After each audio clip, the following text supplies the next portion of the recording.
Bakunzi bacu muraho, twizere ko mumeze neza kandi nibyo tubifuriza. Mu minsi ishize hari umuntu watubajije ati ko mfite igitekerezo cyiza cya business nkaba nta gishoro mfite, ati mwatubwira uburyo butandukanye wabonamo igishoro ko wenda yabonamo bwamufasha. Iki kibazo bishoboke ko hari abandi benshi bakibaza, akaba ariyo mpamvu dufashe uyu mwanya kugira ngo turebere hamwe uburyo 8 bw'ingenzi wabonamo igishoro watangiza business. Ibi ntibireba abashaka gutangira business gusa, n'abazifite ariko zikeneye ubushobozi cyangwa se kongera capital kugira ngo bazamure urwego rwazo. Ibyo tugiye kurebera hamwe byabafasha, akaba ariyo mpamvu tukurarikiye gukurikira iki kiganiro kuva gitangiye kugeza kirangiye, kuko wenda uburyo bwa nyuma nibwo bwakugirira akamaro.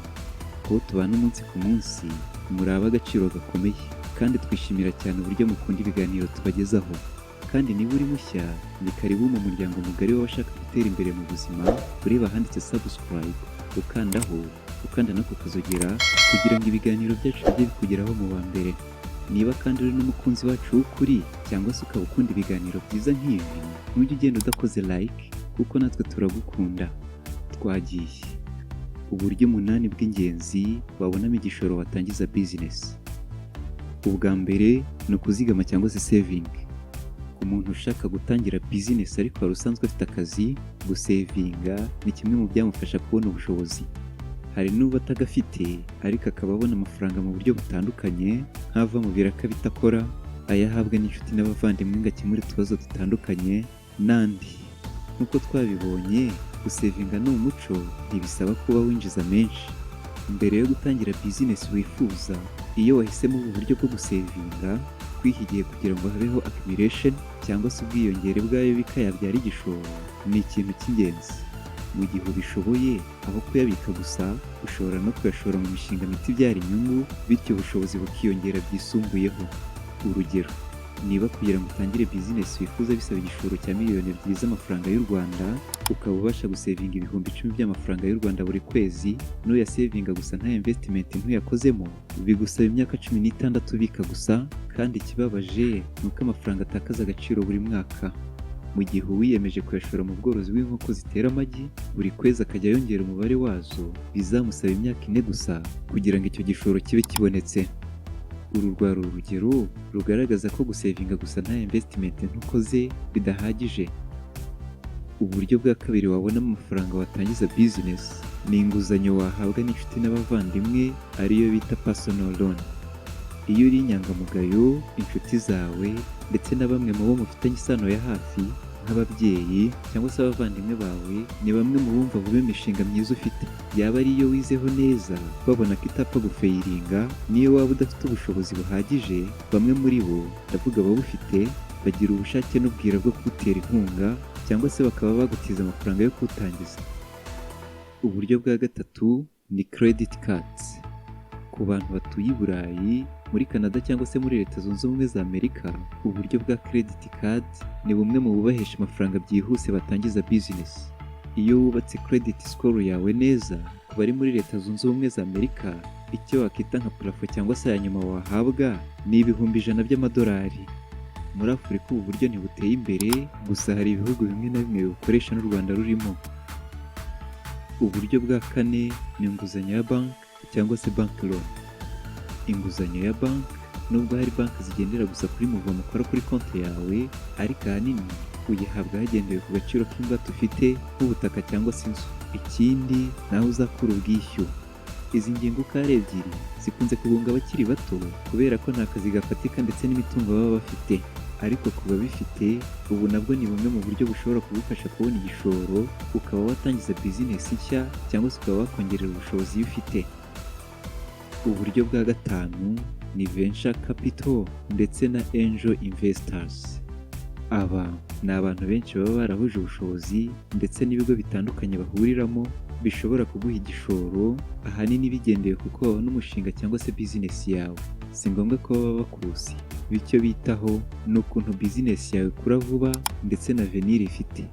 Bakunze kugira umwihariko kuko iyo bahitamo bareba ku karere uherereyemo, ahanini bitaye ku mutekano ukarangwamo, uko imigabane ya kampani zaho ikura, domene y'ibyo ukora, imyaka ufite ndetse n'iya kampani yawe n'ibindi. Nk'aba angel investors, si sinzi niba mu kinyarwanda twabita abashoramari b'abamarayika, bakunze guha amahirwe imishinga mishya y'abantu bakizamuka. Aba igihe cyose siko baguha igishoro cy'amafaranga, ahubwo hari n'igihe bagufashije mu bundi buryo bwazamura bizinesi yawe. Muri bwo twavuga nk'ubw'ibitekerezo, ubw'ibikoresho n'ibindi. Uburyo bwa gatandatu wabonamo igishoro ni ubunyura muri gahunda za leta. Leta z'ibihugu hafi ya byose byo ku isi zigira gahunda yo guteza imbere imishinga mishya. Gusa ikibazo ni uko guhitamo imishinga batera inkunga bahitamo imyiza kurusha indi. Iyo ushaka aya mafaranga rero cyangwa se igishoro giturutse kuri leta, biba bisaba ngo ugire umushinga mwiza cyane, byaba ngombwa ukaba ufite ubudasa cyangwa se innovation. Hano kugira prototype y'umushinga wawe kiba ari ikintu cy'ingenzi, kuko gusobanurira abantu cyane cyane leta ibintu batabona nk'uko bisanzwe ni ikintu kigoye. Uburyo bwa karindwi wabonamo amafaranga watangiza business ni crowdfunding cyangwa se crowd lending. Ku batazi ubu buryo ni nka bimwe twita fundraising. Bitewe na group ubamo zitandukanye z'abantu, ari izo mu buzima busanzwe cyangwa se izo kuri social media, hari iziba zakugirira akamaro bitewe n'uko bashaka gusapotinga ibyo ukora. Iyo ufite umushinga mwiza, bamwe mu bo mubana muri izo groupe zitandukanye, haba igihe ugize amahirwe hakaba harimo abazi gushaka abaterankunga ku mishinga myiza iri kuzamuka, cyangwa se bazi kumubwiriza bagenzi babo, nabo hagati yabo bakaba bagufasha batera inkunga umushinga wawe. Usibye kugutera inkunga, muri bo haba harimo abashobora no kugutiza amafaranga. Icy'ingenzi ni uko baba bagiriye icyizere inzozi zawe nziza. Niyo mpamvu kuzibasangiza ariko mu kinyabupfura ari ikintu cy'ingenzi.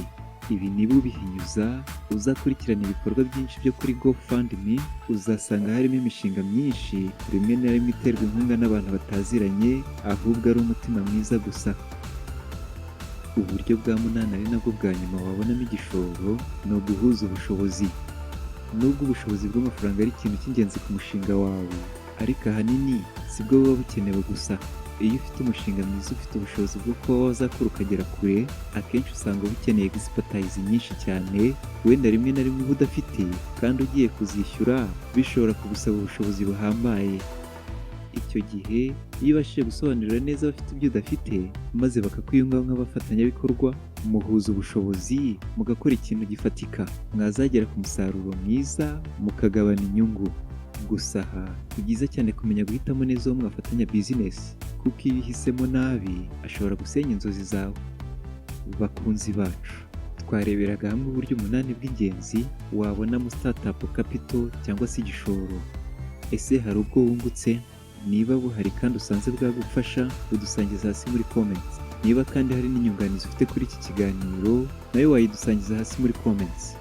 Niba uri mushya, tugufite ibiganiro byinshi kandi byiza byagufasha mu buzima, akaba ariyo mpamvu tugusabye gukora subscribe, ugakanda no kukazogera kugira ngo ibiganiro byacu bizajye bikugeraho mu ba mbere. Niba iki kiganiro cyakuryoheye, ukande kuri like, kandi niba hari n'uwo cyafasha, ukimusangiza ukora share.